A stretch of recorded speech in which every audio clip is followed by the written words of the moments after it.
सुशील ji, good morning. Sir very good morning. Okay, आवाज आ रही है clear? Yes sir, very clear. आप लोगों को आ रही है आवाज? बिल्कुल done, very nice. Pushpendra sir good morning. Nitin sir good morning. Good morning Sushil, बहुत समय बाद जो है तुम्हारी आवाज सुनाई दे रही है और देख रहे हैं तुम्हें। सर मतलब क्या ऑलमोस्ट बताएं यार। 11-12 साल हो गए। जी सर हो गए 12 साल, एक डेकेड पूरा निकल गया। पूरा एक डिकेट निकल गया, सही है। कैसे सुशील कैसे? All good sir, all good. कुछ नहीं, मैंने बाल कटा रखे हैं इसलिए अलग दिख रहा हूँ और कोई बात नहीं। अरे नहीं सर, हम पहचानते हैं सर आपको, ऐसे कैसे। और कभी बड़ोदरा में हो? यस सर, अभी वडोदरा में हूँ। अभी रिसेंटली शिफ्ट हुआ मैं, नवंबर लास्ट ईयर। क्या चल रहा और काम काज? सब बढ़िया है सर, सब बढ़िया है। कोरोना की कृपा है। सबके ऊपर हो रही है वो तो। हाँ सर, वर्क फ्रॉम होम ही चल रहा है अभी तो। चलो बढ़िया, चलते रहना चाहिए। Dinesh sir good morning.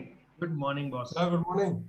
अरे कोहली सर, ओ मॉर्निंग गुड मॉर्निंग, कैसे हैं सुशील? नितिन सर। बढ़िया सर, बढ़िया। Yes sir. Nitin sir, all good Meenal sir. Ma'am और मुड़ैया साहब को भी fine link fine share fine. की है, क्या वो ज्वाइन हुए हैं क्या? हाँ, नहीं अभी वो मीटिंग चल रही है उनकी कोई सी। अच्छा, तो अपन स्टार्ट करें सर? हाँ सर, 1 मिनट और वेट कर लेते हैं। 1 मिनट बाद ठीक अपन है, स्टार्ट कर लेते हैं, खाली जी एक जी मिनट। बिल्कुल सर, बिल्कुल। नितिन सर, ये यूट्यूब और फेसबुक पे लाइव चल रहा है तो थोड़ा सा देख लीजिएगा कि अपन ऐसा कोई कम्युनिकेशन ना हो। जी जी।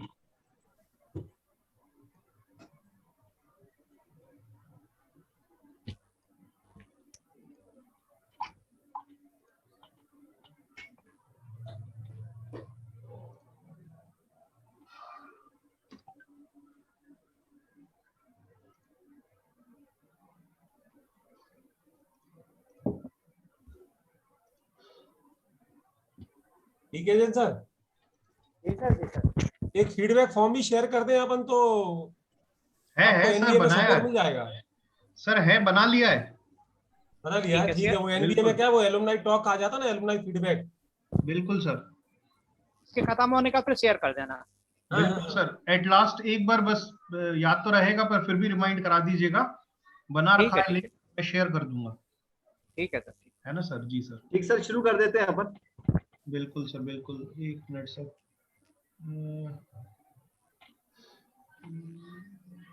वो चैट कैसे?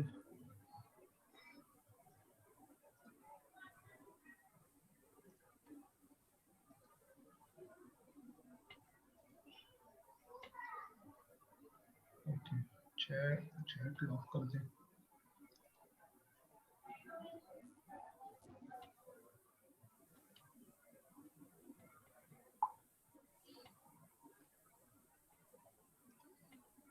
ठीक है, okay.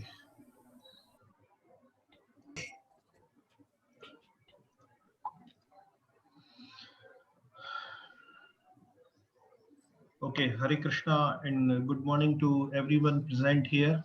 First of all, let us pray to Supreme Lord that whatever happened the situation due to COVID, many people had lost their life. So I'm praying on behalf of everyone. Oh Lord, give them your reward and also strength to their families in this great loss. Many are affected and struggling with the same. So, O Lord, give them enough courage to fight and come back, and give your kind shelter to others also who are trying to be safe along with their families from this situation. Now, with this, let me introduce our expert for this expert talk. He is not none other than our alumni. He is none other than our alumni, Mr. Sushil Kumar Singh, alumni of 2011 batch. Currently, he is working as a deputy manager, Project Quality Function, Aarti Industries Limited, Vadodara, Gujarat. Let me share some of his achievement. After getting BE degree, he has got MBA in Quality Management from BITS Pilani in 2018. July 2020 got a certificate of Lean Six Sigma Green Belt ISLE Global. In December 2018, he got the certification of certification as internal auditor for ISO 14001:2018. In September 2016, he got a certificate of internal auditor for ISO 9001:2015 and ISO 14001:2015. June 2016, ASNT level 2 in 5 disciplines, which is validated to 2021 professional accomplishments. He won Par Excellence Award at Quality Circle. Just a minute. At Quality Circle Forum of India QCFI Surat chapter, presented a case study on lean manufacturing activities as speaker in April 2017 at annual conference Alkali Manufacturers Association of India, Bharuch. Won a gold award at Quality Circle Forum of India QCFI Ankleshwar chapter for ISO 9001:2015, which was implementation in the category of October 2017. This means you have searched each and every corner of Gujarat. Very nice. But before starting, I would request our superior authorities, senior authorities, to share few words. If we have with us our Deputy Director sir or Deputy Director Madam with us, Nitin sir, do we have any of our seniors with us? No, sir. No, Sir, or else I would request now Jain Saab to say a few words on this, and then we'll start with this. Sir. Unmute करें sir, पीके Jain sir unmute करें.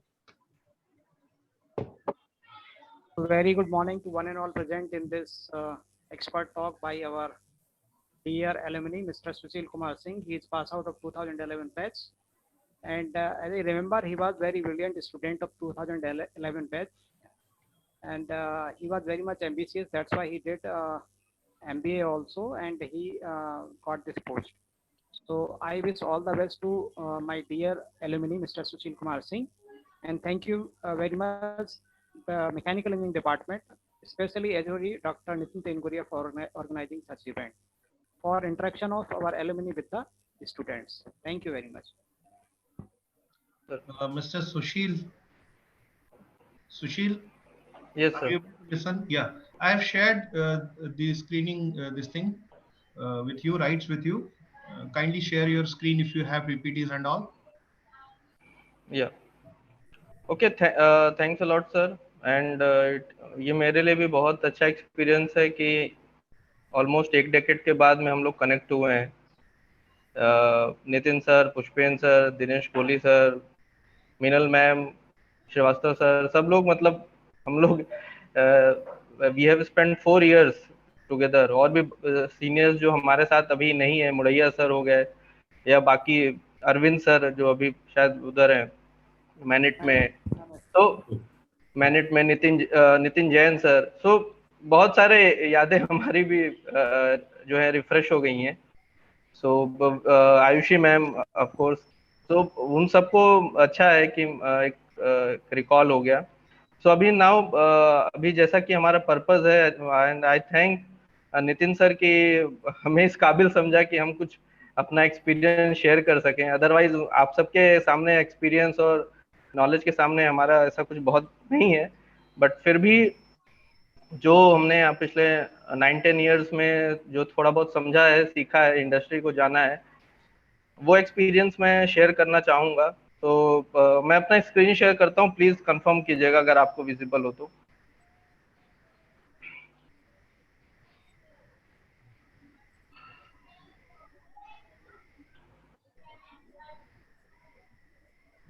Hope my screen is visible to all. Yes. visible.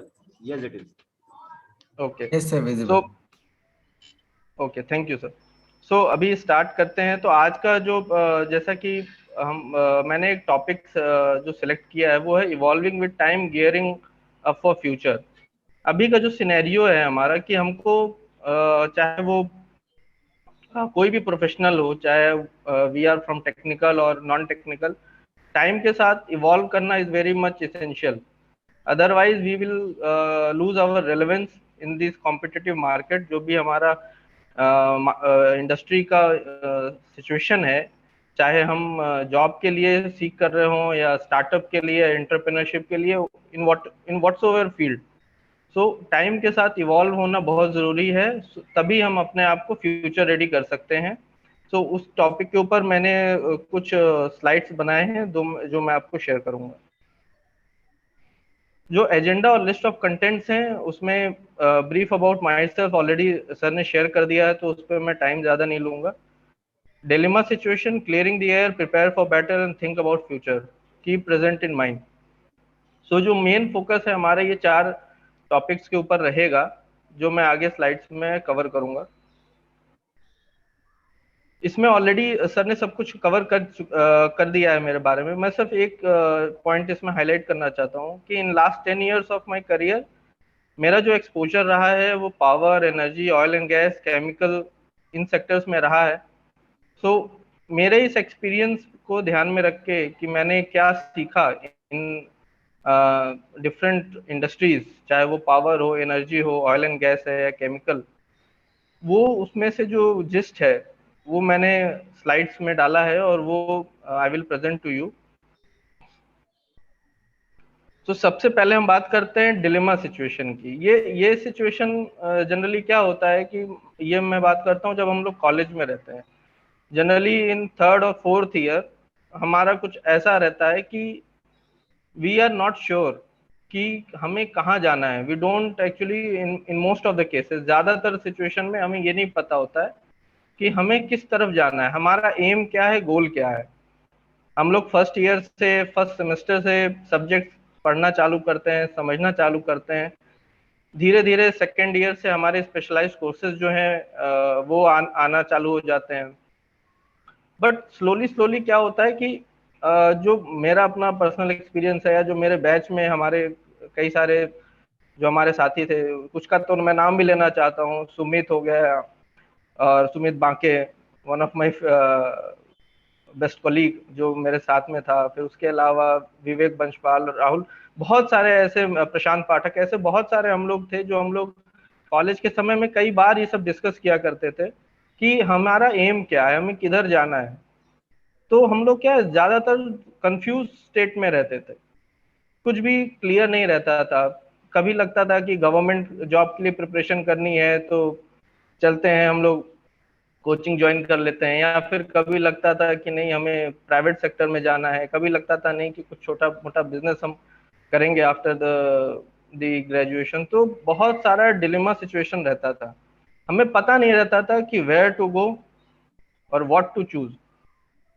ये जो 2 questions हैं ये हमेशा generally 3rd year से आपके mind में क्लिक करना चालू कर देते हैं। अगर आप सोच रहे हैं फ्यूचर के बारे में, तो जनरली 3rd ईयर जब चालू होता है आफ्टर 4th सेमेस्टर, ये चीजें आपके दिमाग में आने लगती हैं कि कैंपस सिलेक्शन होगा, कौन सी कंपनियां आएंगी, किसमें मुझे जाना है, ये सारी चीजें आती हैं।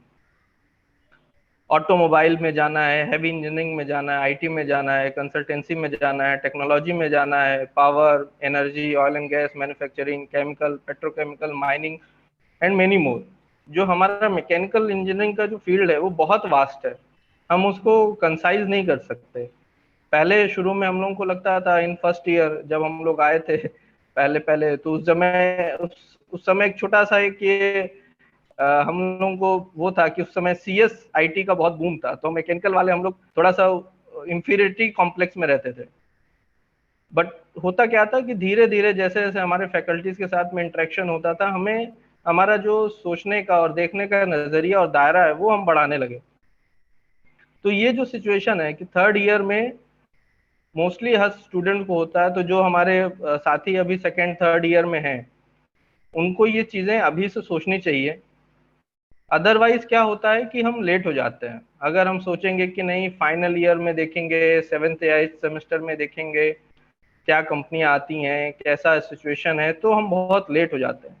तो हमें ये जो 2 सवाल है, where to go and what to choose, इसकी प्रिपरेशन हमें 2nd ईयर से ही चालू कर देनी चाहिए, जब हमारे पास हमारे स्पेशलाइज सब्जेक्ट्स आना चालू हो जाते हैं, चाहे वो थर्मोडायनेमिक्स हो, फ्लूइड मैकेनिक्स हो, पावर प्लांट इंजीनियरिंग हो, हीट एंड मास ट्रांसफर, जो भी सब्जेक्ट्स हमारे उस समय मशीन डिज़ाइन या मैकेनिक्स, जो भी सब्जेक्ट्स हमारे आना चालू होते हैं, जो स्पेशलाइज सब्जेक्ट है हमारे, जब वो एक बार हमें आना चालू हो जाते हैं तो उसी समय से हमें इन दोनों सवालों का जवाब ढूंढना चालू कर देना चाहिए। बहुत लेट नहीं करना चाहिए कि फाइनल ईयर फाइनल सेमेस्टर में हम जाके इस पे कुछ सोचेंगे। और एक चीज और है कि ये हर किसी के साथ होता है, चाहे चाहे कोई कितना भी अच्छा स्कॉलर हो, हर किसी को ये बात परेशान करती है कि उसे क्या चूज करना है, क्योंकि आफ्टर 4 इयर्स वो एक ऐसा जगह होता है कि जहां से आपको वापस ब्लैंक पेज से चालू करना है सब कुछ। ठीक है, तो ये हर समय हर किसी के जहन में ये सवाल आता है, तो हमें उसको ध्यान में रख के आगे का करना है। तो ये डिलेमा सिचुएशन सब में रहेगा, सबको आएगा, तो मेरा आप सबसे यही गुजारिश है कि इसको जो है कामली हैंडल करें। नेक्स्ट जो है, अभी आपको देखिए अगर डिलेमा सिचुएशन आ रही है, हम जो है स्टेट ऑफ कंफ्यूजन में है, हम दुविधा में है, अंतर्द्वंद की स्थिति में है, हमें समझ में नहीं आ रहा है कि हमें क्या करना है, तो जो एक सिस्टमेटिक अप्रोच है उस पर हमें फोकस करना चाहिए। ये चीज हम लोग बहुत लेट में सीखते हैं, जो शॉर्ट एनालिसिस की हम बात करते हैं, strength, weaknesses, opportunities and threats, इसकी बात हम लोग जनरली जब हम लोग मतलब हम लोग ने सुना भी है, कॉलेज में पढ़ा भी है, बट कभी इसको सीरियसली किया नहीं। जब हम इंडस्ट्रीज में आए, हमें जॉब प्रोफाइल से अलॉट हुई, हमने काम करना चालू किया, तब हमें इसकी इम्पोर्टेंट समझ में आई कि शॉर्ट क्या होता है। ये सिर्फ बिजनेसेस के लिए एप्लीकेबल नहीं है कि जो बड़े बड़े मल्टी मिलियनर मिलियन एम्पायर्स हैं, बड़े बड़े बिजनेसेस हैं, इंडस्ट्रीज, कॉर्पोरेशंस हैं, सिर्फ उनको सॉर्ट करने की जरूरत नहीं होती है, जो इंडिविजुअल्स हैं उनको भी सॉर्ट करना चाहिए। हमें अपनी कमियों को, अपनी खामियों को, अपनी शक्तियों को पहचानना बहुत जरूरी है, और ये चीजें हमें तब सपोर्ट करेंगी जब हम इसको सही टाइम पे करेंगे। अगर एक बार समय गुजर गया, अगर हम सोचेंगे कि नहीं 3rd ईयर के बाद में जाने दो, फाइनल ईयर में करेंगे, 3rd ईयर तक सब्जेक्ट ज्यादा रहते हैं, फाइनल ईयर में प्रोजेक्ट्स रहते हैं, सब्जेक्ट कम रहते हैं, तो हम उस समय करेंगे, बट ये सही मायनों में देखा जाए तो टाइम मिलता नहीं, क्योंकि हम इतने इंगेज रहते हैं, फिर उसके बाद में हमारे इंडस्ट्रीज विजिट और एक्स्ट्रा करिकुलर एक्टिविटीज इतनी होती हैं कि हम सच में टाइम नहीं दे पाते हैं। तो हमें ये शॉर्ट एनालिसिस कि हमारी स्ट्रेंथ्स क्या है, हमारी वीकनेसेस क्या है, हर इंडिविजुअल को 2nd ईयर 3rd ईयर में ही करके कर लेना चाहिए, सो दैट हमारे लिए आगे हम गोल डिसाइड कर सकें। हमारी कमियां क्या है, सब में होती हैं, सबके पास कमियां हैं, सबके पास शक्तियां हैं, तो जो शक्तियां हैं उन्हें हमें अपॉर्चुनिटीज में कन्वर्ट करना है, और जो वीकनेसेस हैं जिनसे हमें थ्रेट जनरेट होता है उनको मिनिमाइज करना है। और हमेशा याद रखिएगा कि स्ट्रेंथ एंड वीकनेसेस ये इंटरनल है, इस पे हमारा नियंत्रण है। अपॉर्चुनिटीज और थ्रेट्स ये एक्सटर्नल वर्ल्ड में जब हम निकलते हैं तो इस पे हमारा नियंत्रण नहीं रहता है, लेकिन अगर हमने अपने इंटरनल स्ट्रेंथ्स और वीकनेसेस को सही मायने में काबू में रखा है, तो ये जो अपॉर्चुनिटीज और थ्रेट्स हैं उनको हम कैप्चर कर सकते हैं, थ्रेट्स को मिनिमाइज कर सकते हैं, अपॉर्चुनिटीज को ग्रैब कर सकते हैं। तो ये एक मेरा मतलब हमने जो अपने एक्सपीरियंस में 4 साल इंजीनियरिंग के और 10 साल प्रोफेशनल करियर के जो हम लोगों ने सीखा है, वो ये चीज हम लोग कई बार, क्योंकि हमारा अभी भी जो हमारा फ्रेंड सर्कल है कॉलेज का, we are in contact, continuous हम लोग कांटेक्ट में रहते हैं, तो बात बात में ये सारी चीजें निकल के आती हैं कि हमने कहाँ पे क्या चीजें मिस की, या हमें क्या करना चाहिए था, हमें सही समय पे हमने उसको यूटिलाइज क्यों नहीं किया उस टाइम को एक सही डायरेक्शन में जाने के लिए। सो ये एक चीज सारे स्टूडेंट्स जितने भी हमारे यहाँ पे मौजूद हैं, या फिर बाकी आपके जो साथी हैं, आप सबसे रिक्वेस्ट है कि ये सब चीज़ों पे ध्यान दें, 2nd ईयर से ही प्रिपरेशन चालू कर दें, फाइनल ईयर तक या 6 सेमेस्टर तक, 7 सेमेस्टर तक जाने की मत सोचिए कि तब हम जाएंगे, क्योंकि तब तक सही बताएं तो आपके पास समय बिल्कुल नहीं रहता। ठीक है, सो इसके बाद क्या है, improvise on strengths to grab the opportunities, identify your interest area and core competencies। अभी जब आप सॉर्ट करेंगे तो आपको आपकी स्ट्रेंथ समझ में आएगी कि मैं इसमें अच्छा हूँ, मेरा टेक्निकल अच्छा है, मेरा नॉन टेक्निकल अच्छा है, मेरा सॉफ्ट स्किल्स में अच्छा है, मेरा एप्टीट्यूड अच्छा है, ये सब चीजें जब आप करेंगे कामली होके अपना ये सब ब्लैक एंड व्हाइट पेपर पे जब आप रखेंगे, तब आपको आपकी स्ट्रेंथ समझ में आएगी। और जब आपको स्ट्रेंथ समझ में आती है, तभी आप अपना एरिया ऑफ इंटरेस्ट जो है वो चूज कर सकते हैं, वो बना सकते हैं। जिसमें आप बेहतर हैं उसको ही आप अपना एरिया ऑफ इंटरेस्ट बनाइए। और क्योंकि जो कोर कॉम्पिटेंसीज हैं, जो over a period of time जो आप जिसमें बेहतर हैं, उसके लिए कॉम्पिटेंसीज आपके अंदर ऑलरेडी डेवलप हो जाती हैं। हमारा जो माइंड है, हम कई बार कुछ चीजें सोचते हैं कि हम कर पाएंगे कि नहीं कर पाएंगे, लेकिन अगर वो आपके इंटरेस्ट की हैं या आप उसमें अच्छे हैं, तो वो ऑलरेडी आपका जो सिस्टम है, आपका जो माइंड है, बॉडी है, वो उस चीज को सपोर्ट करता है। तो हमेशा अपनी स्ट्रेंथ को ऑब्जर्व करिए, और जो आपके एरिया ऑफ इंटरेस्ट निकल के आता है, अगर आप किसी एक पर्टिकुलर सब्जेक्ट में बहुत अच्छे हैं, आपको ऐसा फीडबैक भी मिलता है आपके फैकल्टी से, आपके पेरेंट्स से, आपके फ्रेंड से, सो उस चीज पे फोकस रखिए, उसको अपना एरिया ऑफ इंटरेस्ट बनाइए। क्योंकि वहां पे जो आपकी कोर कॉम्पिटेंसीज हैं, उस पर्टिकुलर सब्जेक्ट को, उस पर्टिकुलर फील्ड को समझने की उसकी रीजनिंग वो बहुत अच्छी। तो स्ट्रेंथ्स को आपको इस वे में टैकल करना है, सो दैट आप उसके रिलेटेड अपॉर्चुनिटीज जो है वो क्रिएट भी कर सकें और ग्रैब भी कर सकें जो अवेलेबल है। Work on weaknesses to overcome the threats. Weaknesses सब में होती हैं। हम लोग, मैं अपना पर्टिकुलर एग्जांपल दूं तो मेरा बैकग्राउंड, जब मैंने इंजीनियरिंग ज्वाइन किया था, so I was from Saraswati school, totally Hindi medium. English हमें कुछ बहुत ज़्यादा ऐसी आती नहीं थी, समझ में आ जाती थी, बट पूरा करिकुलम हमारा इंजीनियरिंग का इंग्लिश में रहता था। कई सारी चीज़ें थी जो हम लोगों ने इंग्लिश में पढ़ने में हमें तकलीफ होती थी। और ये मेरा ही नहीं, हमारे बैच में मोस्टली स्टूडेंट्स जो हिंदी मीडियम बैकग्राउंड से आते थे, उन सबको यही दिक्कत रहती थी। बट हम उसको हमेशा के लिए नहीं रख सकते, we have to work on that. हमें उसको इम्प्रूव करना है। हमें जहाँ पे भी लगता है कि ये चीज़ें आगे चल के हमारे लिए हर्डल बनने वाली हैं, हमें तकलीफ देने वाली हैं, चाहे वो सब्जेक्ट हो, चाहे वो लैंग्वेज हो, कोई भी चीज़ है। मैंने तो आपको एक लैंग्वेज का एग्जांपल दिया है कि सब्जेक्ट्स भी ऐसे कई होते हैं जहाँ पे आपको लगता है कि आप या तो कम्युनिकेशन स्किल में आप कमज़ोर हैं, या आपका वे ऑफ प्रेजेंटेशन अच्छा नहीं है। तो वो सारी चीज़ों को आपको इम्प्रूव करने की ज़रूरत है, क्योंकि हमें नहीं पता आने वाला जो आपका प्रोफेशनल करियर है उसमें कहाँ कौन सी चीज़ें टकरा जाएं। सो वीकनेसेस रहेंगी, ज़रूर रहेंगी, लेकिन आपको उसको काबू में रखना है, उसको कम से कम हावी होने देना है अपने ऊपर, ताकि आप सिचुएशंस को हैंडल कर सकें।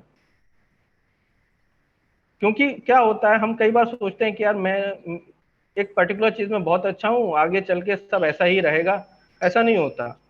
कंटिजेंसीज, और हम कभी प्लान नहीं कर सकते। फ्यूचर में बहुत सी चीजें ऐसी हैं जिनके लिए हमारे पास कोई कंटिजेंसी प्लान नहीं होता है। कई सारी चीजें तो ऐसे ही हमारे सामने आती हैं, चैलेंजेस आते हैं, और तब हमें एहसास होता है कि अगर काश हमने इस पे कुछ काम किया होता, काश मैंने इस पर्टिकुलर सब्जेक्ट पे, इस पर्टिकुलर टॉपिक पे अपने आप को प्रिपेयर किया होता, या मेरा ये चीज अच्छा होता, मेरा बॉडी लैंग्वेज पे मैंने काम किया होता, अपनी पर्सनैलिटी डेवलपमेंट पे काम किया होता। ठीक है, तो ये सब चीजें स्पॉन्टेनियस आती हैं। इसमें कभी भी आप रेडी तभी रहेंगे जब आपने अपने इन वीकनेसेस को आइडेंटिफाई करके उसके ऊपर काम किया। Then how to do it, ये एक बहुत बड़ा सवाल है कि कैसे करें।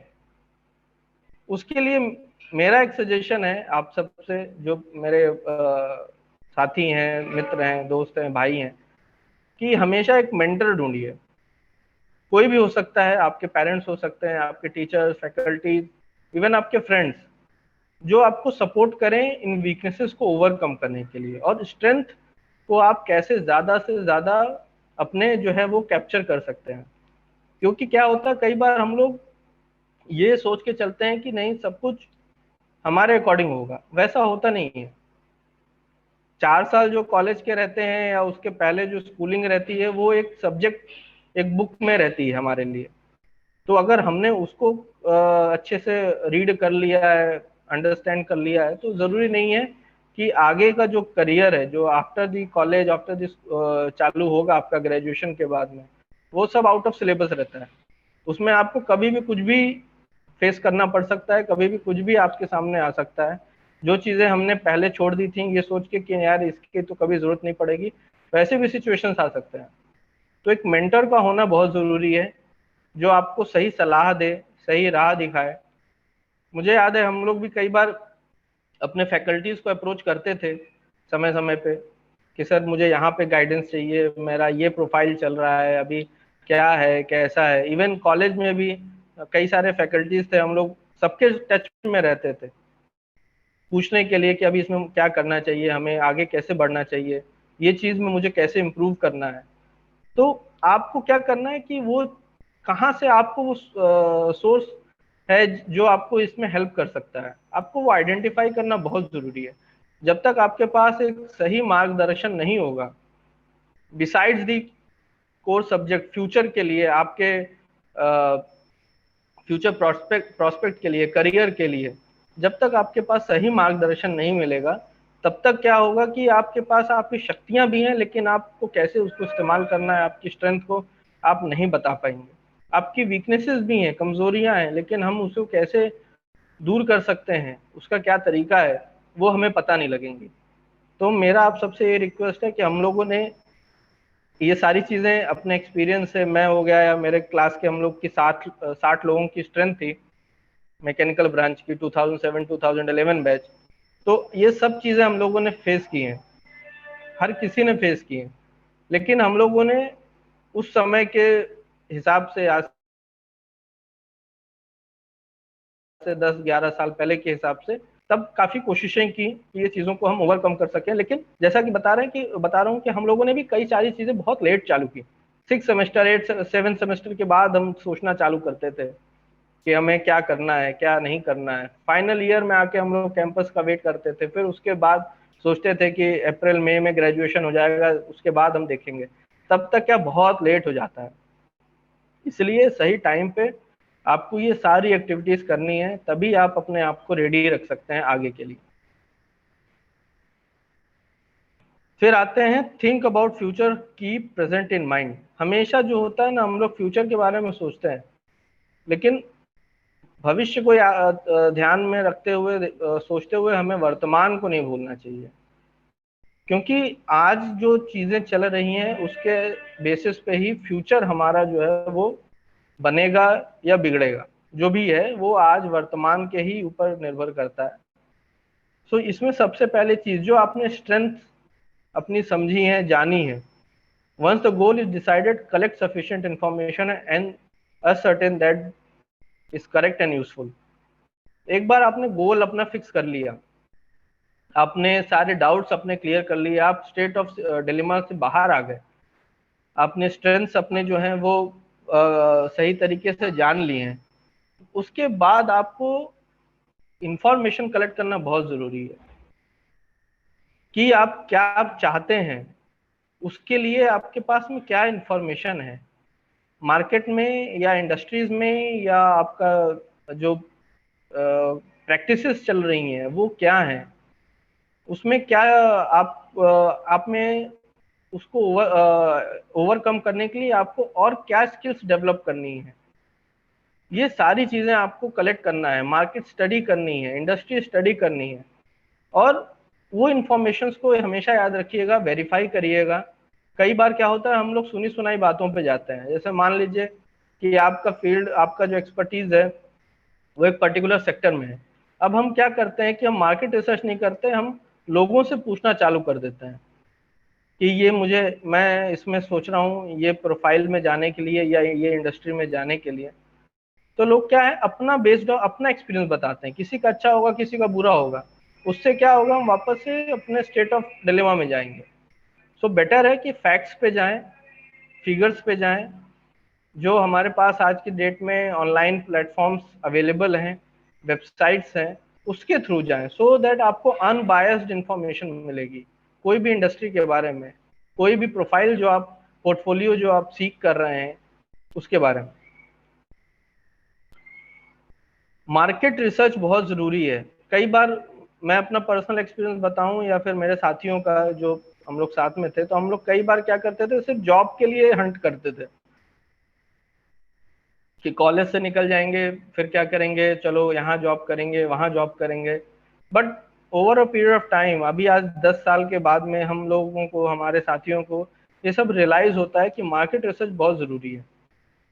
कि जिस भी इंडस्ट्री को हम टारगेट कर रहे हैं, चाहे वो ऑटोमोबाइल हो, चाहे मैन्युफैक्चरिंग हो, चाहे वो रिसर्च हो, चाहे आईटी हो, कंसल्टेंसी हो, चाहे इंजीनियरिंग की फील्ड हो, कोई भी हो, mining, oil and gas, chemical, petrochemical, pharma, कोई भी इंडस्ट्री आप जिसको भी टारगेट कर रहे हैं, उसकी रिसर्च बहुत जरूरी है। अब रिसर्च में आपको क्या क्या करना है? पहली बात है ग्रोथ ग्रोथ प्रोस्पेक्ट। जो भी ऑर्गेनाइजेशन या इंडस्ट्री को आप टारगेट कर रहे हैं, फॉर एग्जाम्पल आपको, अगर मैं एक एग्जाम्पल दूं कि मान लीजिए आपको टाटा के किसी ग्रुप में जाना है या रिलायंस के किसी ग्रुप में जाना है, ठीक है, तो सिर्फ ब्रांड नेम पिकअप मत कीजिए। जिस सेगमेंट या जिस इंडस्ट्री को आप टारगेट कर रहे हैं, तो उस कॉरपोरेशन के उस पर्टिकुलर सेगमेंट को देखिए कि वो कैसा परफॉर्म कर रहा है। हम कई बार क्या करते हैं, ब्रांड नेम को ध्यान में रख के सोचते हैं कि सब अच्छा है तो ये भी अच्छा होगा। ऐसा जरूरी नहीं है। हो सकता हो कि टाटा का ब्रांड नेम इतना अच्छा है, उसकी रिलायबिलिटी अच्छी हो, लेकिन जरूरी नहीं कि उसका हर सेगमेंट उतना ही अच्छा परफॉर्म कर रहा हो। या रिलायंस इतना बड़ा बिजनेस कॉन्ग्लोमेरेट है, तो जरूरी नहीं कि उसके जितने भी वर्टिकल्स हैं, बिजनेस वर्टिकल्स हैं, वो सब एक जैसा ही परफॉर्म कर रहा हो। तो ग्रोथ प्रोस्पेक्ट, जो भी टारगेटेड इंडस्ट्री है, उसका आपको स्टैंड अलोन करना है। करंट एंड पास्ट परफॉर्मेंस बहुत जरूरी है जानना कि उस पर्टिकुलर बिजनेस का करंट परफॉर्मेंस क्या है, पास्ट परफॉर्मेंस क्या है। ट्रेंड एनालिसिस जो बहुत जरूरी है आज के दिन पे, जो मैं आगे कवर भी करूंगा, कि सबसे जरूरी है आपको डेटा एनालिसिस, डेटा एनालिटिक्स और ट्रेंड एनालिसिस, ये आपको डेवलप करना है। ये स्किल्स जो है आज के दिन पे बहुत जरूरी है। हर कोई भी इंडस्ट्री आप जाइए, चाहे टेक्निकल हो, नॉन टेक्निकल हो, ये चीजें आज के दिन पे डिमांडिंग में है। तो आप जब तक ट्रेंड एनालिसिस नहीं करेंगे, past performance, future performance, sorry current performance, तब तक आप डिसीजन नहीं ले सकते। अब परफॉर्मेंस में आपको क्या क्या देखना है? सिर्फ ये नहीं देखना है कि उसका पिछले साल टर्नओवर 3,000 करोड़ था, इस साल टर्नओवर 4,000 करोड़ है, तो 1,000 करोड़ का टर्नओवर बढ़ा है, यानी कंपनी में ग्रोथ हुई है। उसके साथ साथ आपको देखना है कि उसका कस्टमर्स कौन कौन है, बिजनेस कितना फैला हुआ है, उसके प्रोडक्ट्स क्या है, मार्केट में उसका डिमांड क्या है। क्योंकि कई बार होता है कि हम डिमांड एंड सप्लाई को एसेस नहीं करते हैं। हमने इंडस्ट्री में गए, उसके बाद फिर पता लगता है कि थोड़े टाइम के बाद में उसके प्रोडक्ट्स की डिमांड कम होती जा रही है, मार्केट में सप्लाई ऑलरेडी बहुत ज़्यादा है, तो डिमांड नहीं रहेगी। डिमांड नहीं रहेगी तो स्लोली स्लोली प्रोडक्ट्स, कई बार ऑर्गेनाइजेशन जो हैं वो बंद कर देते हैं, डिसकंटिन्यू कर देते हैं, और फिर हमें समझ में आता है कि यार आगे चल के शायद हमारा जो, चाहे जॉब अपॉर्चुनिटी की बात करें या फ्यूचर की बात करें, that is not secure in the organisation. ये सारी चीजें हमें तब एहसास होती हैं, लेकिन ये हम कभी बिफोर ज्वाइनिंग द जॉब और before seeking before got entry into the business, हम कभी ऐसा करते नहीं है।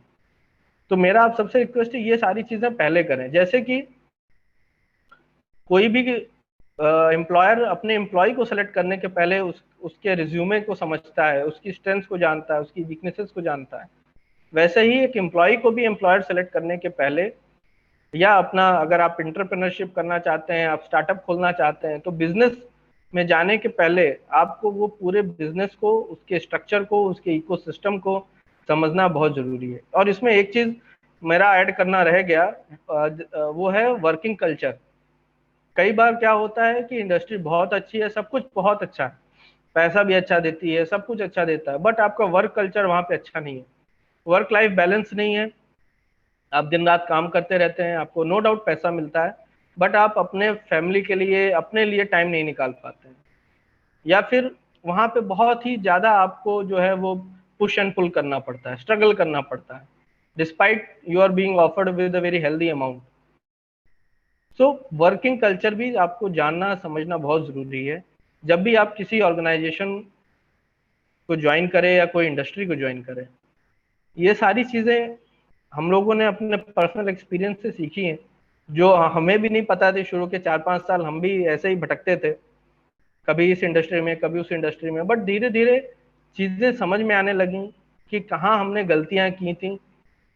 और वो सारी चीजें हम आपको इसलिए शेयर कर रहे हैं कि आप जब भी, अगर आप सेकेंड ईयर थर्ड ईयर में हैं, तो ये अपना जो सोचने का दायरा है, प्रोस्पेक्ट, वो चेंज करिए।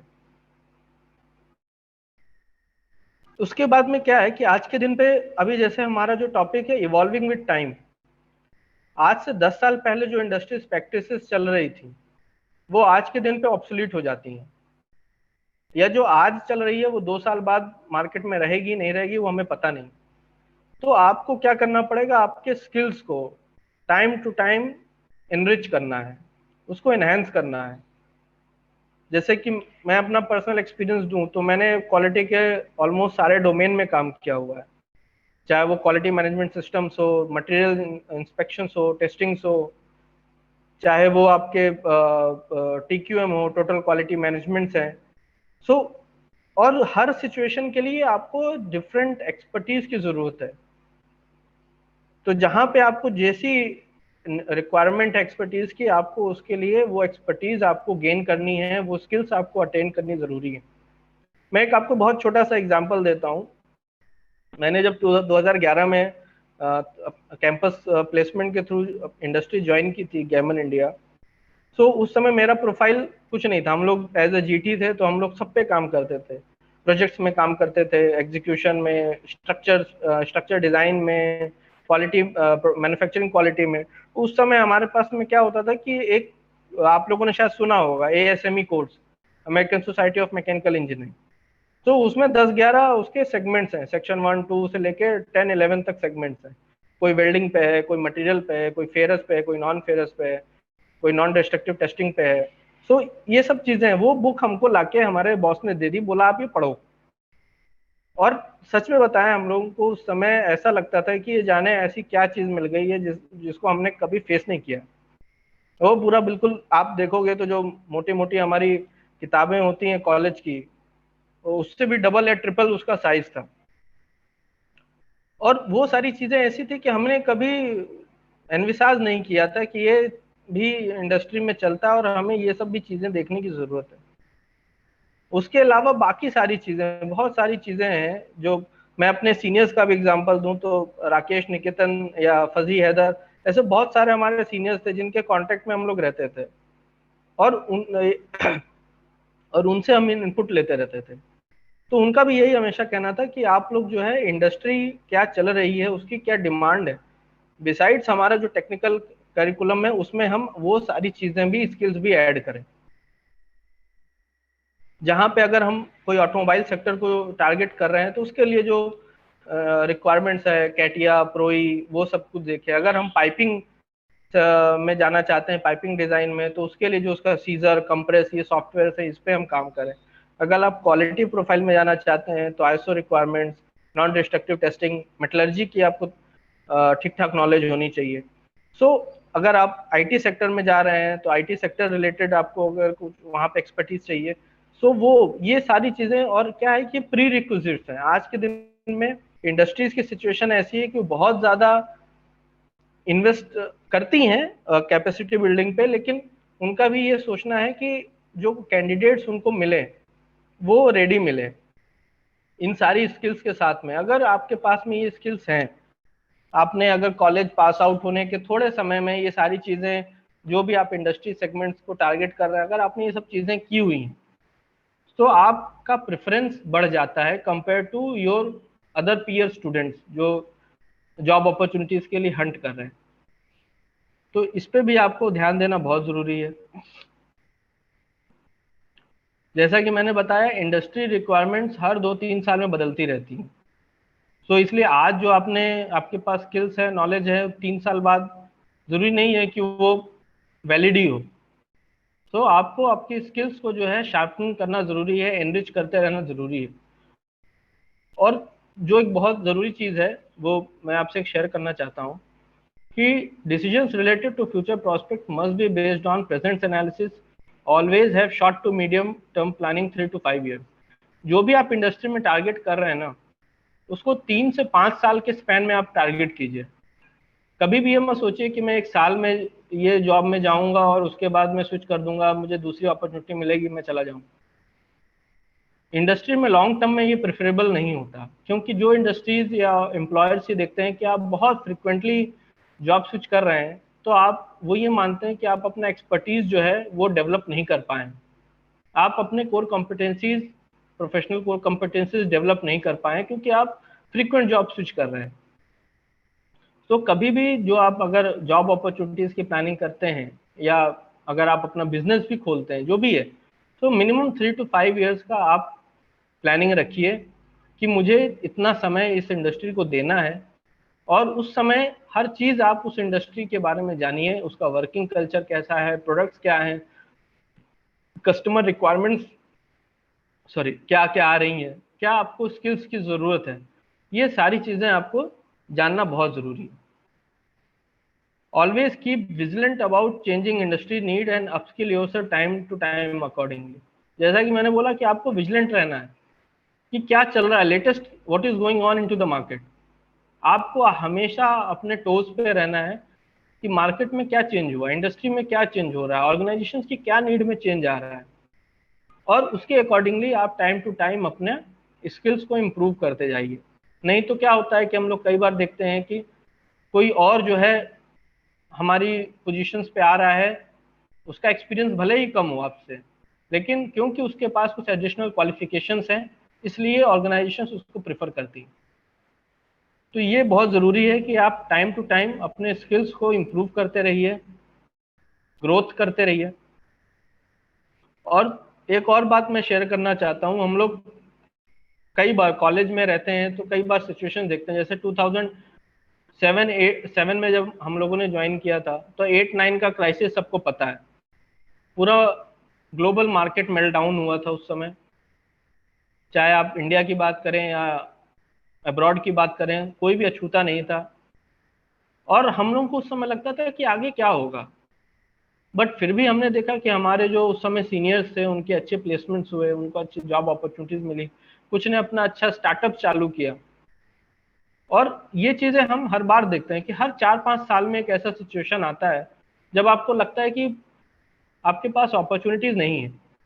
बट हमेशा याद रखिएगा कि मार्केट में एम्पल अपॉर्चुनिटीज हैं। आज के दिन में जब मैं एग्रोकेमिकल इंडस्ट्री में हूँ, मैं खुद देख रहा हूँ कि मैंने 5 महीने पहले ये इंडस्ट्री ज्वाइन की थी, और उस 5 महीने में हफ्ते का ऐसा दूसरा तीसरा कोई दिन नहीं जाता जिस दिन HR का मेल न आए, welcome to someone into the organisation. मतलब हर हफ्ते 2-3 लोग ऑर्गेनाइजेशन को ज्वाइन कर रहे हैं। तो आप ये सोचिए कि पिछले 5 महीने में 25-50 लोगों ने इंडस्ट्री को ज्वाइन किया। मतलब अपॉर्चुनिटीज तो है मार्केट में, बट क्या होता है कि हम लोग कई बार कोई बहुत जरूरी स्किल्स से चूक जाते हैं, जो हमारे पास नहीं होता, इंडस्ट्री में उसकी रिक्वायरमेंट रहती है और हम फुलफिल नहीं कर पाते, इसलिए हम उस जॉब अपॉर्चुनिटी से या उस बिजनेस अपॉर्चुनिटी से हम चूक जाते हैं। तो हमें हमेशा बहुत विजिलेंट रहने की जरूरत है, क्योंकि आज का जो कॉम्पिटिटिव मार्केट है बहुत ज़्यादा वॉलेटाइल है। आज से 10 साल पहले ऐसा सिचुएशन नहीं था, मार्केट इतना तेजी से नहीं बदलता था, इसलिए 2-3 साल एक जैसा था। बट आज के दिन पे ऐसा नहीं है। हम लोगों ने कुछ 2011 से जब से अपना प्रोफेशनल करियर जो हमने चालू किया, हमने फेस किया कि 11, 12, 13, 14 ऑलमोस्ट एक जैसा ही था, कोई बहुत ज़्यादा चेंजेस नहीं आते थे मार्केट में, कस्टमर के रिक्वायरमेंट्स में, इंडस्ट्री के रिक्वायरमेंट में, एम्प्लॉय के रिक्वायरमेंट्स में। बट 2013-14 ऑनवर्ड्स, पिछले 6-7 years में we are observing that there is a huge changing in the customers, organisations, employers need. तो आपको अकॉर्डिंगली अपने स्किल्स को भी एनहांस करते रहना जरूरी है। जैसे कि अगर मैं एग्जांपल दूं तो न्यू इंडस्ट्री ट्रेंड्स आज के दिन में क्या है, data analytics, data science, industry 4.0, ये बहुत बज़वर्ड है जो आजकल हर कोई सुनता है। हम लोग भी, मैंने अपना MBA किया उस समय भी ये सारे सब्जेक्ट बहुत हाईलाइट होते थे। कोई भी सब्जेक्ट मैं नाम दे रहा हूँ, चाहे फाइनेंशियल मैनेजमेंट, चाहे स्टेटिस्टिकल एनालिसिस, चाहे आपका टोटल क्वालिटी मैनेजमेंट, कोई भी सब्जेक्ट हम लोग पढ़ते थे, या मार्केटिंग, सब में ये आता था कि आपको डेटा एनालिटिक्स और डेटा साइंस पे आपको अच्छी पकड़ होनी चाहिए। अच्छी पकड़ का मतलब ये नहीं कि आप इसके रिलेटेड कोर्स इमीडिएटली कर लें, बट आपको उसको समझ में आना चाहिए कि अगर आपके सामने कोई कोई ट्रेंड आपको प्रेजेंट कर रहा है या आपको ट्रेंड प्रेजेंट कर रहा है, तो आप उससे क्या तात्पर्य निकाल रहे हैं, how you are evaluating it, कि उसका क्या मीनिंग है। कोई भी ट्रेंड है आपके सामने, अगर आप मार्केट में इन्वेस्ट करते हैं, सेंसेक्स देखते हैं, तो पिछले 1 साल का आप ट्रेंड देखेंगे तो आपको उससे कुछ समझ में आना चाहिए कि जहां पे भी ग्रोथ हो रही है, ऊपर जा रहा है, तो उस समय क्या ऐसा फेवरेबल हुआ था इंडस्ट्री के लिए जब ये ग्रोथ हुई थी। जब मार्केट डिप होता है, माइनस में जाता है, तब उस समय ऐसा क्या सिचुएशन थी कि मार्केट डिप गया। So you need to be actually able to interpret the trend analysis. जो भी ट्रेंड है आपको उसको इंटरप्रेट करना आना चाहिए, और ये आज के डेट में इंडस्ट्री की बहुत ज़्यादा रिक्वायरमेंट है। आजकल डेटा एनालिटिक्स के आपने देखा होगा कि लास्ट ईयर कोविड के टाइम में बहुत सारे ऐसे प्लेटफॉर्म्स आ गए थे, चाहे आप लिंक्डइन की बात करें, चाहे आप यूडेमी की बात करें, ऐसे बहुत सारे प्लेटफॉर्म्स, एम्पल प्लेटफॉर्म्स वे देयर, जो आपको ऐसे कोर्सेज ऑफर कर रहे थे जो 15 दिन 20 दिन में आप सर्टिफिकेशन कोर्सेज कर सकते हैं हर टॉपिक के ऊपर, not only on data analytics, project management, quality management, manufacturing, lean manufacturing, हर चीज के ऊपर में आपके पास कोर्सेज अवेलेबल थे at the very lowest prices. So हमें ये चीज को ध्यान में रख के अपने आप को इम्प्रूव और इम्प्रोवाइज करने की जरूरत है। जैसा कि मैंने पहले कहा कि ये आपको हमेशा याद रखना है कि जो आज रिक्वायरमेंट है वो कल ऑब्सोल्यूट हो जाएगा। आज अगर कोई चीज़ की बहुत ज़्यादा डिमांड है, आपको लगता है कि ये चीज़ की बहुत ज़्यादा डिमांड है, मुझे इसमें ही फोकस करना चाहिए, तो वहाँ पे आप गलती कर रहे हैं। आपको ये देखना है कि अगर फ्यूचर में कोई चेंजेस आते हैं डिमांड एंड सप्लाई मार्केट में, तो वो चीज़ जो आज बहुत ज़्यादा डिमांड में है क्योंकि उसकी सप्लाई कम है, कल के दिन पे अगर उसकी सप्लाई बढ़ जाएगी तो डिमांड नहीं रहेगी, तो वो प्रैक्टिसेस, वो चीज़ें ऑब्सोल्यूट हो जाएंगी। तो ये चीज़ें हमेशा याद रखिएगा। दूसरी चीज जो अभी तक हमने बात की, टेक्निकल स्किल्स तो हम अटेन कर लेते हैं। हमने सब्जेक्ट्स पढ़े 4 साल में, हमारे हर सेमेस्टर के अगर हम 5 सब्जेक्ट्स भी देखते हैं तो 40 सब्जेक्ट्स हो जाते हैं। मिड सेमेस्टर्स हैं, सेशनल्स हैं, असाइनमेंट्स हैं, क्विजेज हैं, ये सब हम करते हैं। बट आज के दिन पे क्या होता है कि बिसाइड्स टेक्निकल नॉलेज, आपको आपके इंटरपर्सनल स्किल्स भी होना बहुत जरूरी है कि आपका बॉडी लैंग्वेज कैसा है, आपका वे ऑफ प्रेजेंटेशन कैसा है, आप कैसे लोगों से डील कर रहे हैं, आपके अंदर फीलिंग्स कैसी हैं, सिचुएशंस को कैसे आप हैंडल कर सकते हैं, स्ट्रेस को कैसे आप हैंडल कर सकते हैं, क्रिटिकल सिचुएशन में आपका रिस्पॉन्स कैसा है।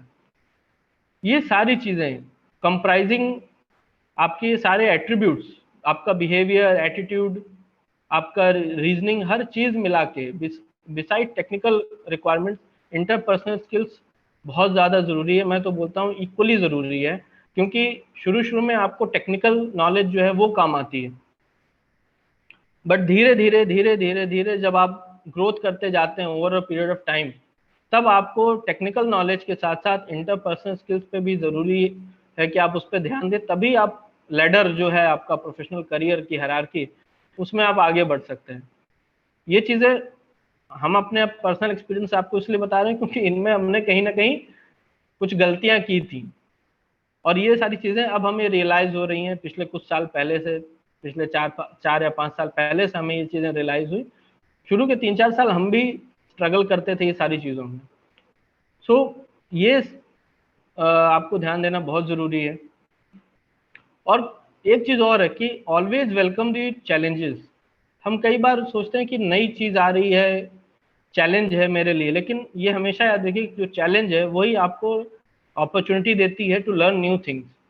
अगर आपके पास चैलेंज नहीं है, सब कुछ स्टेटस को है, जैसा आप काम कर रहे हैं वैसा ही चल रहा है, तो क्या होता है कि आपका माइंड भी कंफर्ट जोन में चला जाता है, आप स्टेगनेंट हो जाते हो, सब बिल्कुल टाइम टू टाइम हो रहा है, मुझे क्या दिक्कत है, मेरी जॉब बिल्कुल एकदम सेफ एंड साउंड है, पैसा भी ठीक ठाक आ रहा है। या अगर आप स्टार्टअप में हैं तो भी आपको लगता है कि नहीं मेरा सब कुछ अच्छा है, बिजनेस अच्छा है, पैसा भी अच्छा आ रहा है, सब कुछ ठीक है, बट क्या होता है कि हमारा कंफर्ट जोन बन जाता है।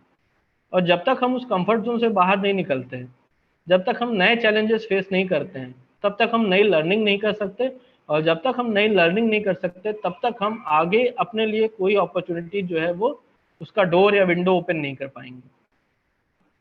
सो हमेशा चैलेंजेस को आप वेलकम करिए। और इसके बाद में लास्ट में जो मेरा एक कहना है आप सबसे कि key to success is confidence. In any circumstance never lose the confidence. ये चीज़ हमने बहुत महसूस की है कि आपके पास सब कुछ है, टेक्निकल नॉलेज बहुत अच्छा है, आपके पास नॉन टेक्निकल एप्टीट्यूड, आपका इंटरपर्सनल स्किल सब कुछ अच्छा है, बट अगर एक जगह आप कहीं मात खा जाते हैं वो है कॉन्फिडेंस। हम लोग क्या करते हैं कि कॉन्फिडेंस हमारा लूज कर देते हैं। अगर हमारे लिए एडवर्सरीज हैं, सामने हमें एडवर्सरीज चैलेंजेस दिखते हैं, तो हम लोग अपने कॉन्फिडेंस को लूज कर देते हैं। ये सोचते हैं कि ये हमसे नहीं हो पाएगा, या तब हमें ये सवाल आता है कि क्या हम ये कर सकते हैं, क्या हम ये कर पाएंगे, सामने वाला क्या सोचेगा, इंटरव्यू में फेस करूंगा, मुझे ये चीज़ नहीं आती है तो मैं कैसे उसको फेस करूँ। लेकिन ये हमेशा याद रखिएगा कि कॉन्फिडेंस बहुत ज़रूरी है। जो चीज़ भी आपको आती है उसको आप अगर कॉन्फिडेंस से, स्ट्रांग ओपिनियन के साथ में अगर आप प्रेजेंट करेंगे सामने वाले को, तो no doubt you will succeed. But अगर आपको सब कुछ आता है लेकिन आपके अंदर कॉन्फिडेंस नहीं है, आप प्रेजेंट नहीं कर सकते उस चीज़ को, तो ये आप हमेशा स्ट्रगल करेंगे। आप कितने भी अच्छे हों अपने टेक्निकल में, नॉन टेक्निकल में, बट अगर आपका कॉन्फिडेंस लूज हो जाता है at any point of time, in any situation, in any scenario, तो आप लूज कर जाएंगे वो अपॉर्चुनिटी। चाहे वो आप स्टार्टअप खोलने जा रहे हो, चाहे वो आप एंटरप्रेन्योरशिप कर रहे हो, चाहे जॉब अपॉर्चुनिटीज हंट कर रहे हो, कुछ भी कर रहे हो, कॉन्फिडेंस बहुत जरूरी है। विदाउट कॉन्फिडेंस कुछ भी अचीव करना पॉसिबल नहीं। सो इसी के साथ मैं अपना ये सेशन समाप्त करता हूँ, और उम्मीद रखूंगा या उम्मीद करता हूँ कि शायद इससे आपको कुछ इंसाइटफुल मिला हो, और आपके भी फीडबैक्स इसमें बहुत ज़रूरी है। आपको लगता हो कि अगर हम लोग या मेरे जो कॉलीग्स हैं, फ्रेंड्स हैं, हमारे बैचेस के आपके सीनियर्स, अगर हम लोग कुछ आपकी मदद कर सकें, कोई गाइड कर सकें फ्यूचर में कभी भी, तो आप प्लीज़ हमें कॉन्टेक्ट कीजिएगा। Thank you. Thank you sir. Nitin sir, Thank I you, would sir. I would request our HOD sir, Dr. Nitin Tengoria sir, to say a Yes, few sir. words and finally say First, vote of thanks. first of all, I would like to give my special thanks to Mr. Sushil. पढ़ाई लिखाई में तो ये शुरू से ही बहुत अच्छा था, और मैं देख रहा हूँ कि मतलब 10 साल में इसने काफी ग्रो भी बहुत किया है। मतलब जो बारीक चीजें जो इसने अपने बच्चों को सिखाई, मतलब जो अपने जूनियर्स को इसने सिखाई है, वाकई सोचने वाली है। क्योंकि क्या है कि अगर वाकई थैंक आप you sir. Second year third year से आप स्टार्टिंग कर देते हो कि आपका भविष्य कैसा होना चाहिए, तो आप वाकई बहुत आगे निकल सकते हो।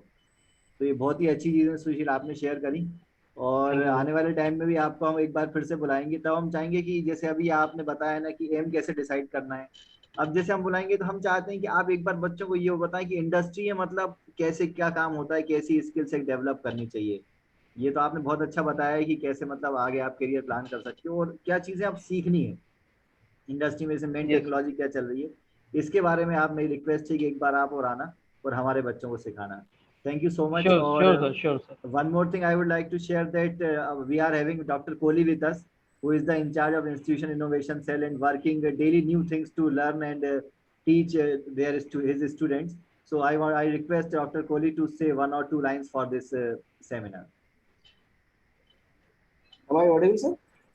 Yes sir, Arya. Yes sir, yes. तो ये उस समय 2011 बैच की बात है। Actually at that time I also joined the institute, और मैंने इस बैच को पढ़ाया था। और मैं रिमाइंड करता हूँ उस टाइम के लिए, विप्लव साहनी, सुमित बांके, सुशील कुमार और भी काफ़ी कैंडिडेट थे। और जो सारे स्टूडेंट अगर सुने, ध्यान से सुने, तो उस समय ये था कि आउट ऑफ 60 कैंडिडेट्स 57, 58 और 59 तक का स्ट्रेंथ क्लास में रहा है जो मैं टीच किया है। आई थिंक जो अभी के स्टूडेंट हैं उनको इससे लर्न करना चाहिए कि वहाँ पर हमारी अटेंडेंस 97, 98 और कभी कभी 100% अटेंडेंस हमने अचीव किए है।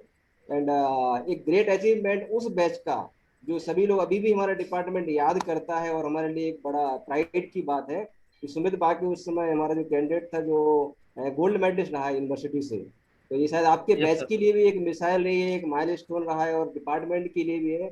सारे स्टूडेंट को भी इससे लर्न करना चाहिए। तो बहुत ही अच्छा है सुशील डेफिनेटली। कुमार जी, आप उस बैच से आए, बहुत बड़ी खुशी की बात है, और इतना अच्छा बैच था, और मैं तो सारे स्टूडेंट भी लर्न करें। सेकेंड, एक और दो चीज़ मैं कहना चाहता हूँ, इसमें एक IIC से मैं कन्वेनर भी हूँ, एज वेल एज बहुत सी एक्टिविटी हम कराते हैं, एलुमनाई टॉक भी करा रहे हैं, काफ़ी आ रहे हैं। आपका जो सेशन है, it was really nice, very wonderful.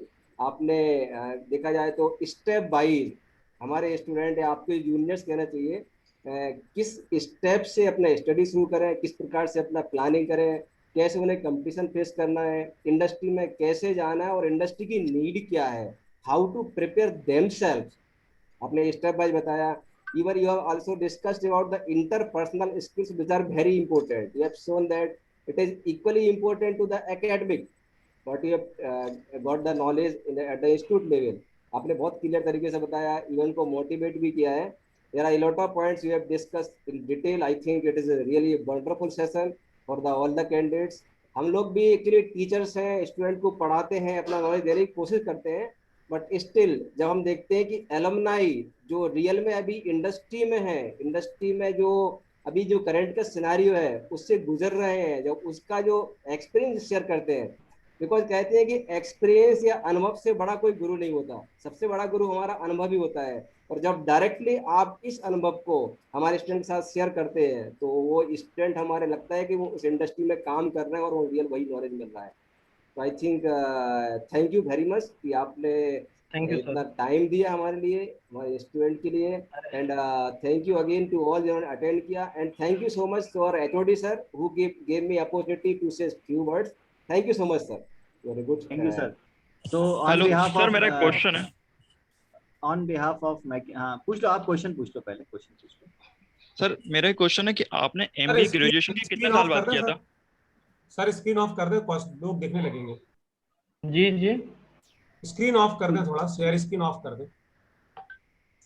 एक सेकंड। ओके।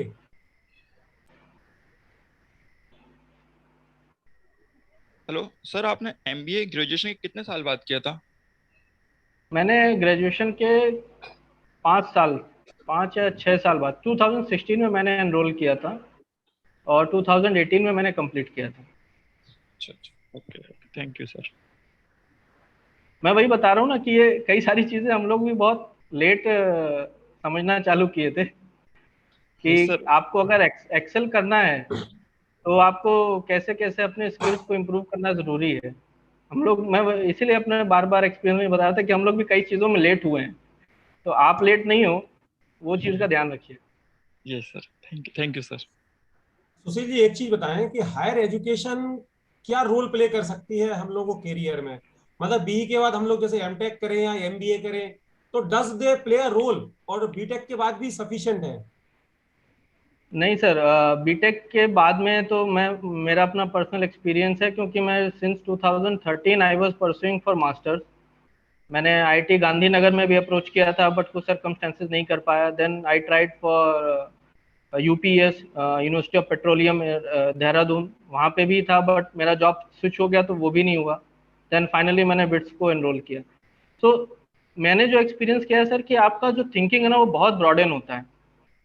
हम ग्रेजुएशन में, हम जिसको UG कहते हैं, अंडर ग्रेजुएशन जो हमारा बीटेक प्रोग्राम है, उसमें हम बहुत सारी चीज़ें एकेडमिक्स की सीखते हैं, बट क्या होता है कि जब तक हम उसका प्रैक्टिकल एक्सपोजर नहीं लेते हैं, जो हमें मास्टर्स में कई हद तक पे जो केस स्टडीज के माध्यम से हम सीखते हैं, जो भी सब्जेक्ट्स हम जैसे मैं बताऊं, हम लोगों ने TQM पढ़ा, या मार्केटिंग पढ़ी, या फाइनेंशियल पढ़ा, financial analysis, statistical analysis, managerial economics, ये सब सब्जेक्ट्स थे जिसमें हमें रियल टाइम केस स्टडीज सिखाई जाती हैं, बताई जाती हैं, और उससे हम को रिलेट करते हैं।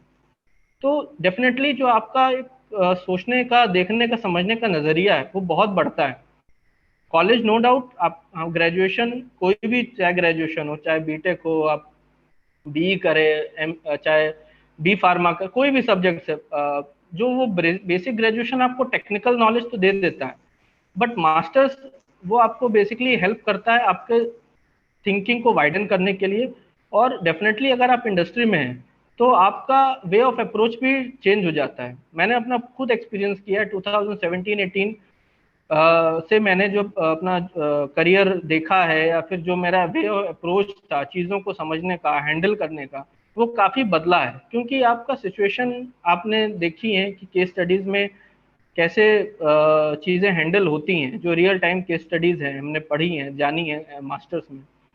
सो उससे आपका way of thinking, way of approach वो बहुत बदलता है। और सीधी सी बात है कि जैसे जैसे आप मास्टर्स में जाते हैं, एक ये डाउट हमेशा आता है कि एमटेक में जाना है, एमबीए में जाना है, ये हमेशा एक रहेगा। बट अगेन जो मैंने शुरू में बोला था कि इंटरेस्ट पे डिपेंड करता है। अगर आपका इंटरेस्ट है कि मुझे कोर टेक्निकल फील्ड में ही रहना है, देन आई विल सजेस्ट कि आप एमटेक्स में जाइए या एमई में जाइए। बट अगर आपको लगता है कि ओवर अ पीरियड टाइम आप थोड़ा अपना प्रोफाइल टेक्नो कमर्शियल टाइप भी बना सकते हैं, या आप जो है कोर टेक्निकल से हट के दूसरे प्रोफाइल्स भी आप एक्सप्लोर कर सकते हैं, तो आप एमबीए में जाइए। MBA covers technical plus commercial और बिजनेस एस्पेक्ट सारे, उसमें सब आ जाता है, मार्केटिंग, प्रोक्योरमेंट, हर चीज़ आ जाता है।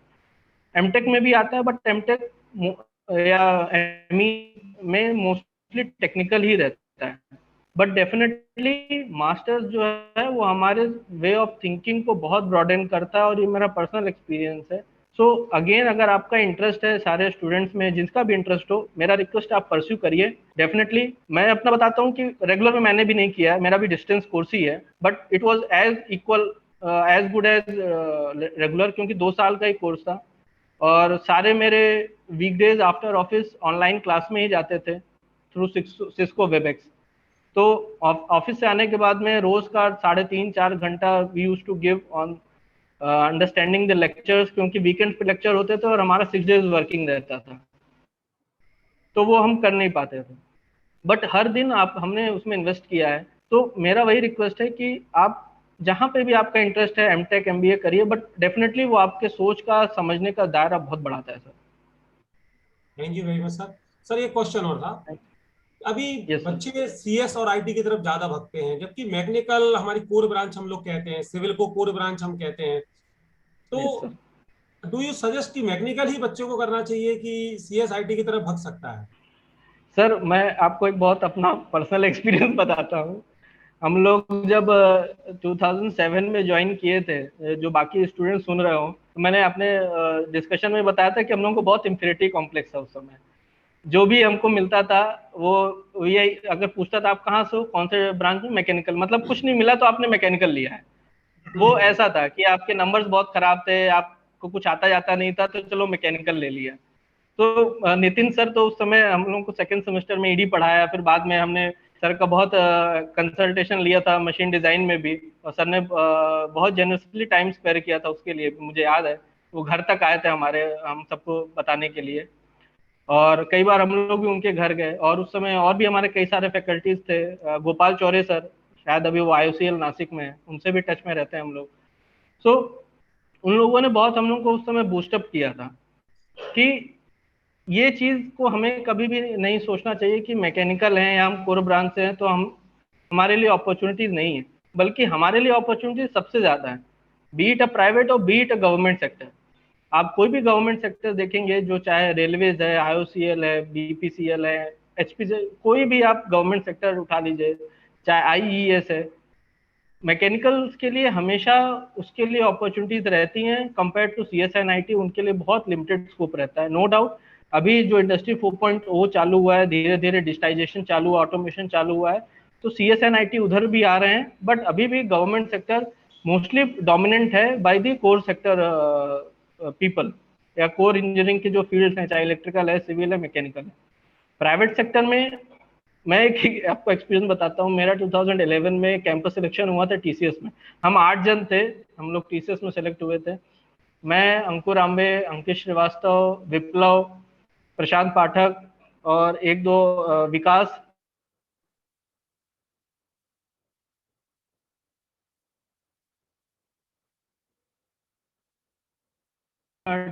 TCS ने, हेलो आवाज आ रही है मेरी? हाँ आ रहे हैं। हाँ, उस जमाने में TCS ने टोटल 106 107 लोगों को हमारे कॉलेज से रिक्रूट किया था, और हम 8 जन मैकेनिकल के थे, कंपेयर टू आप सोच सकते हैं कि कितना कम मार्जिन था हमारा, 5-7% हम लोग थे। तो हम लोग को हमारे CS IT EC के स्टूडेंट मिलते थे तो वो ऐसे घूर के देखते थे कि तुम लोगों ने हमारे साथियों की जो है जॉब खा ली, ठीक है। तो ऐसा उस समय एक रहता था माहौल। और उस समय भी हम लोग ये सोचते थे कि यार हम TCS में जाएंगे तो वहाँ पे C++, जावा और जाने क्या क्या करना पड़ेगा, हमने तो कभी पढ़ा नहीं। तो मैं सच बताऊं, मैंने उसी डर से TCS ड्रॉप कर दी थी। प्रशांत ने भी उसी डर से TCS ड्रॉप कर दी थी। अंकुर ने भी, उसको अदानी में प्लेसमेंट हो गया था तो वो अदानी में चला गया, मेरा गैमन में हो गया तो मैं गैमन में चला गया। विप्लव ने मरीन्स ज्वाइन कर लिया, मर्चेंट नेवी। सो ऐसे करके हम लोगों ने TCS छोड़ दिया। शान अली अब्बासी हमारा एक कोलीग था, उसने TCS ज्वाइन किया था। वो TCS में था, अभी भी TCS में ही है। बट हुआ क्या था कि he got the opportunity to work on machine design, जो हेल्थ केयर इंस्ट्रूमेंट्स हमारे बनते हैं जहाँ पे मोस्टली रोबोटिक्स का काम होता है। सो उसको अपॉर्चुनिटी मिली उसमें काम करने के लिए।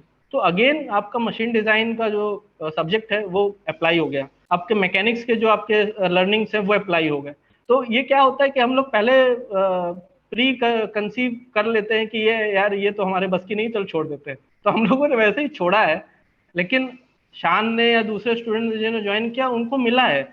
मतलब आज के दिन पे TCS IT विप्रो, मतलब जो भी कंपनीज है, एक्सेंचर, जो IT जायंट्स हैं जिनकी हम बात करते हैं, तो हमें कभी ये नहीं सोचना चाहिए कि ये जाएंगे तो हमें उनका काम करना पड़ेगा, हमारी लर्निंग का क्या मतलब है। ऐसा नहीं है। आज के दिन पे जो ये सारी कंसल्टेंसी फर्म्स हैं बेसिकली, जो वर्ल्ड वाइड कंसल्टेंसी प्रोवाइड करते हैं irrespective of any particular segment.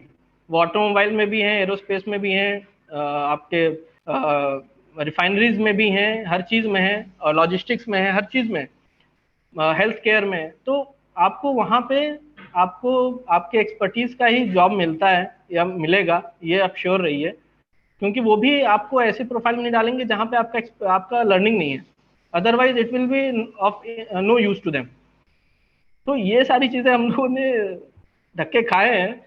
तो अच्छा हुआ सर आपने ये बहुत अच्छा सवाल पूछा, मुझे काफी खुशी हुई इसको जवाब देके, क्योंकि हम लोगों ने ये चीजें फेस की हैं। तो कभी भी मेरे साथी जो भी हैं, अगर आपका IT में सिलेक्शन होता है या किसी कंसल्टेंसी फर्म में, चाहे वो PwC हो, चाहे E&Y हो, चाहे TCS है, एक्सेंचर है, विप्रो, इन्फोसिस, किसी में भी होता है, आप बी श्योर रहिए कि वो भी आपको वही जॉब प्रोफाइल ऑफर करेंगे जिसमें आपका एक्सपर्टीज है, जिसमें आपका बैकग्राउंड है। Thank you. Thank you sir. Okay, so thank you Sushil and thank you sir, thanks a lot. Ramchandrani sir वो सर्टिफिकेट ले आइए जरा। Sure sir, sure.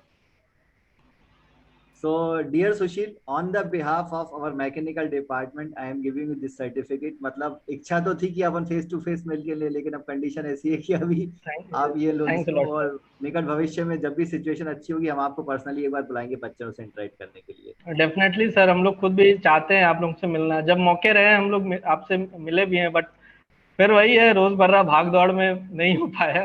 ठीक है ना। वो और आई वुड नहीं लाइक टू रहता। Thanks Ramchandani sir also for organising this alumni talk. Thank you so yes much sir, मैं दिनेश सर का काफी गाइडेंस था। देसाई की तरह। Thanks a lot. Thank you so much और सुशील शेयरिंग। जी सर। थैंक यू सर, और उम्मीद है कि मैंने कुछ हद तक आपको मदद की होगी। नहीं, बहुत अच्छा, टेक्निकल बच्चों के लिए बहुत एस्पेक्ट, अच्छा था। टेक्निकल एस्पेक्ट्स बहुत सारे नहीं कवर कर पाया, तो आगे नहीं, मौका अपन मिलेगा रखेंगे ना, तो एक और टॉक रखेंगे अपन, उसमें अपन पूरे टेक्निकल एस्पेक्ट कवर करेंगे। Thank you. ओवरऑल सर आपने काफी अच्छा डेफिनेटली। कवर किया है और डेफिनेटली स्टूडेंट हमारे सर बेनिफिट होंगे इससे, है ना? Definitely sir. Thank you sir, thanks a lot sir. जी थैंक यू। अपना अपने परिवार का ध्यान रखिए। एंड आई वुड ऑल्सो जी लाइक सर, आप to thank from my core of my heart to all the seniors and each one of you for your gracious presence and patient listening. Thank you, thanks a lot. Thanks a lot sir. आप लोग भी अपना ध्यान रखिए, सारे students भी अपना ध्यान रखें। Be safe and healthy. Okay, thank you sir, thanks a lot.